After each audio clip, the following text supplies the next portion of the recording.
I'm your host, Annie Bowles, and this is a bonus episode of News du Jour.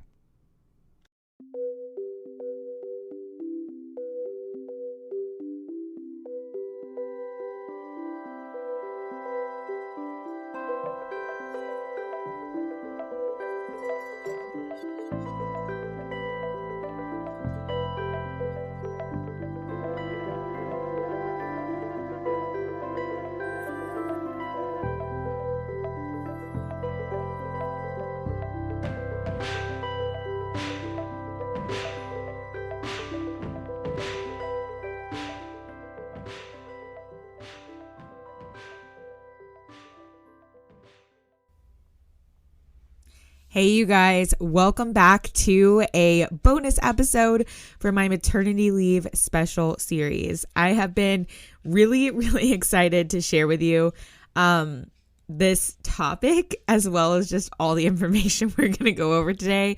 It's maybe like the nerdiest thing I've ever created. I think even worse than the corals, but Devin teases me about both of these episodes and obsessions of mine, if you will.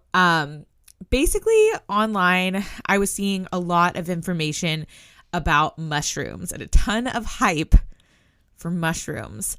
And I don't mean like magic mushrooms necessarily, although they're a factor too, but more that mushrooms have natural intelligence that we aren't really aware of, and that they're much more healing than we ever knew, not only for human beings, but also for the planet. So there are, again, I want to make a note about sources here at the top. There are a ton of unreliable sources for information about mushrooms online.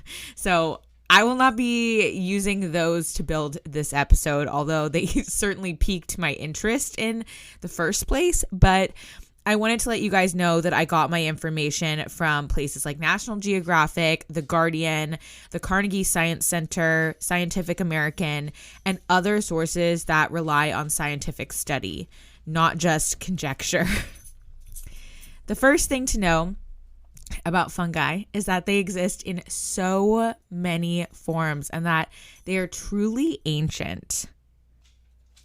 Mushroom and fungi in different forms have existed on the earth for literally hundreds of millions of years. They are the largest organism on our planet. They also exist on every continent in the entire world. Fungi actually exist inside our bodies in both sickness and in health. They're part of us.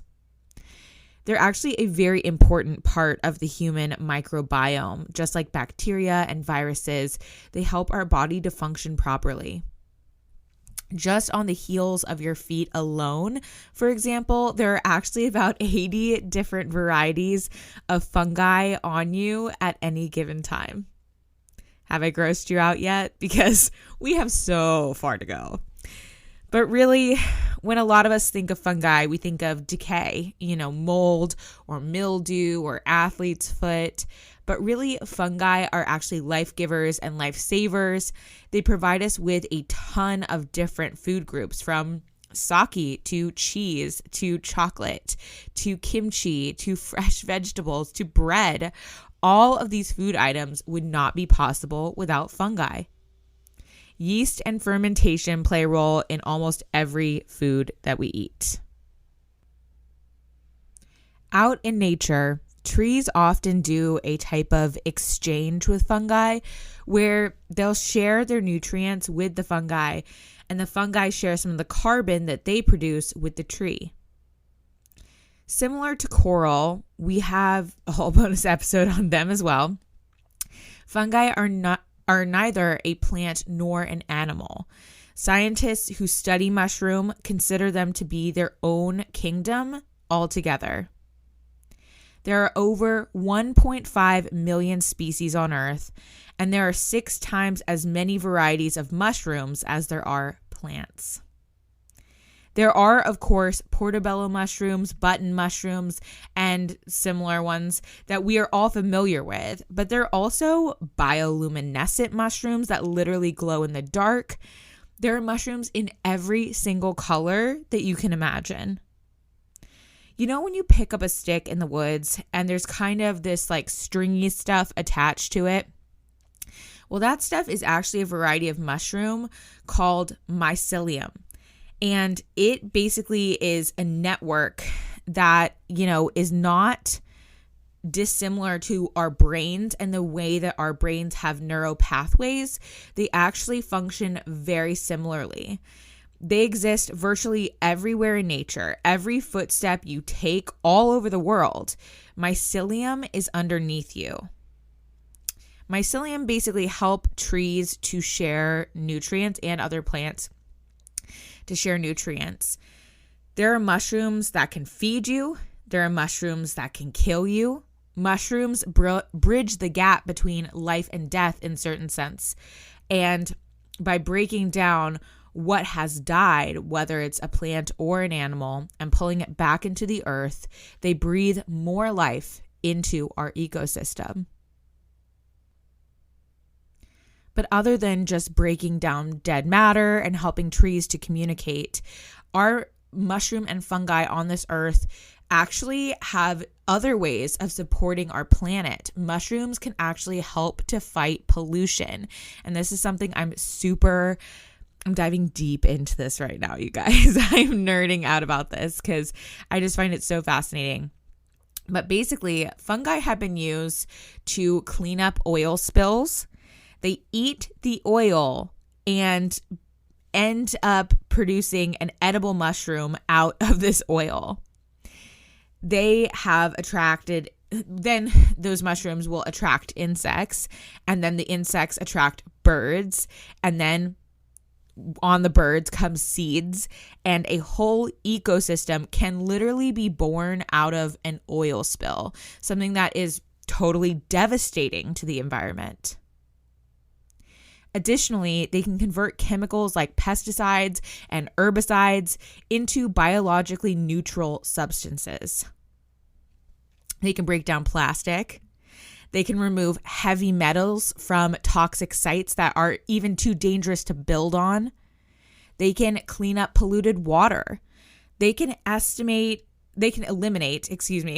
pollutants as intense as asbestos, arsenic, and lead.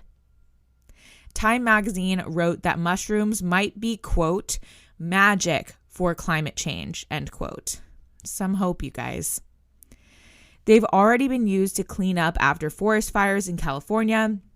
And honestly, all of these articles emphasize that they're just not being used enough. A lot of people don't know the power of mushrooms in fighting pollution. And that's why we are here today, spreading the word. Mushrooms also play a vital role in how the ecosystem processes carbon. You see, when a plant or an animal decomposes, carbon gets stored into the soil. Then the fungi are responsible for helping to release that carbon back into the atmosphere. We're learning that the presence of certain mushrooms can actually help to keep 70% more carbon captured in the soil. Now, as you can imagine, these types of ecological shifts have a ripple effect, but the world is focused on capturing carbon right now and preventing it from destroying our planet home. And this is a huge factor that could potentially make a big difference in a bunch of different climate-related crises. So now that we've discussed mushrooms and fungi in relationship to our planet, let's discuss mushrooms and fungi in relationship to our health. So mushrooms can be huge in boosting the human immune system. Penicillin is an example of a mushroom that's used all the time in Western medicine as an antibiotic. Back in the Civil War, soldiers who had wounds would literally press a piece of moldy bread onto their wound in order to benefit from the antibiotic properties that would help prevent infection. Native and Eastern medicine have been using a lot more mushrooms than Western medicine going back literal centuries, you guys. Supporting the strength of your body rather than just treating disease is a large part of non-Western medicinal practices.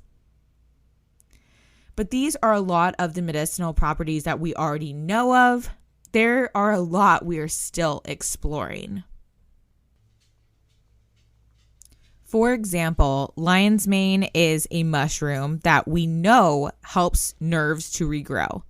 So we know that this could help with a ton of different things, especially cognitive function. Some scientists believe that lion's mane may hold the cure for Alzheimer's and dementia, but it's still being studied.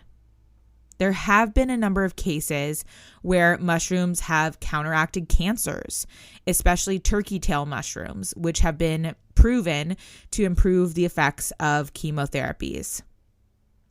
These studies are also ongoing, though. We also know that psychedelics are being studied for treating many different things, such as alcoholism, depression, anxiety, PTSD, and more. Psychedelics kind of got all tangled up in political culture back in the 1960s, where drugs were pretty much blanketed as bad and unhealthy for us. Research about these mushroom-based drugs came to a halt at that time.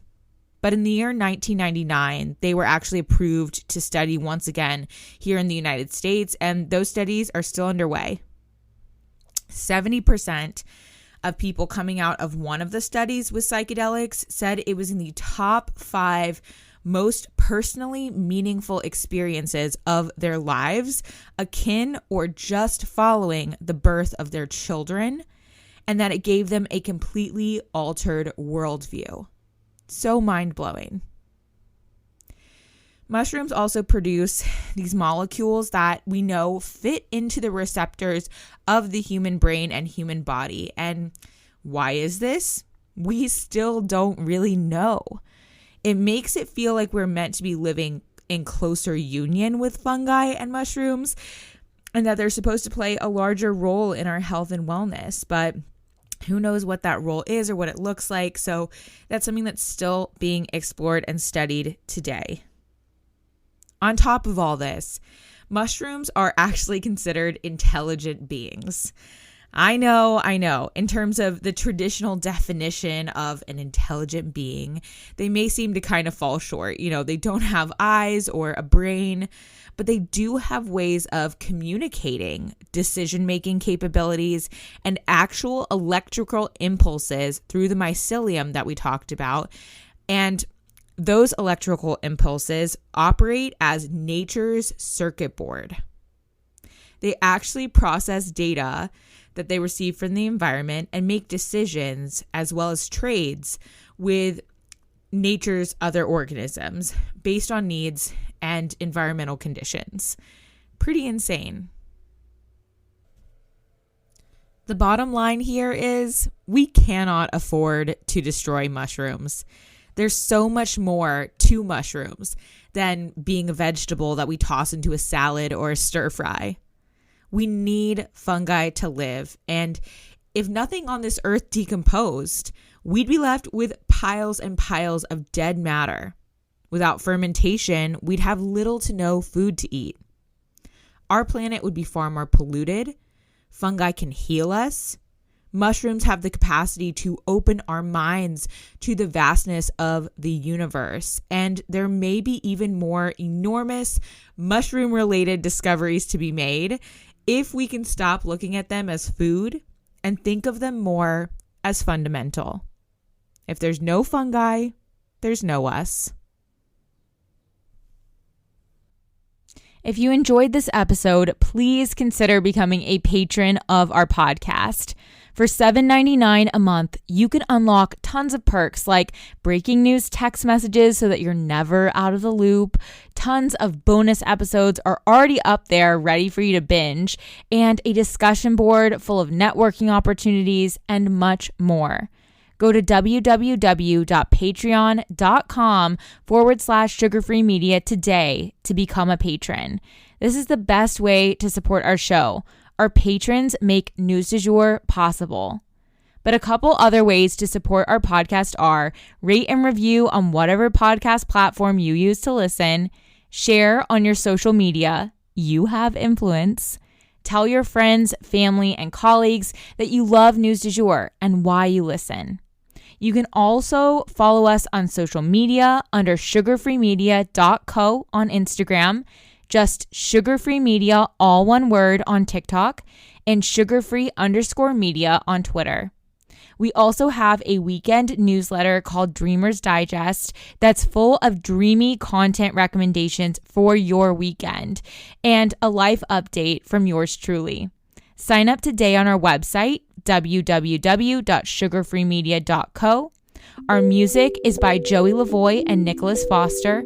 Our cover art is by Hannah Pierce Photography. Our Sugar Free Media logo is by Catherine Jezek Designs. Any twinkling or little footsteps you might hear in the background are by my dog, Red.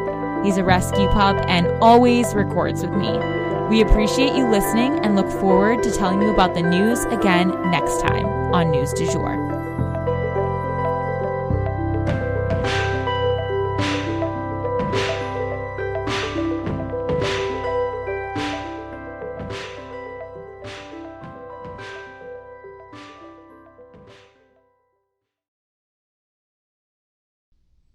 Broadcasting from Oklahoma.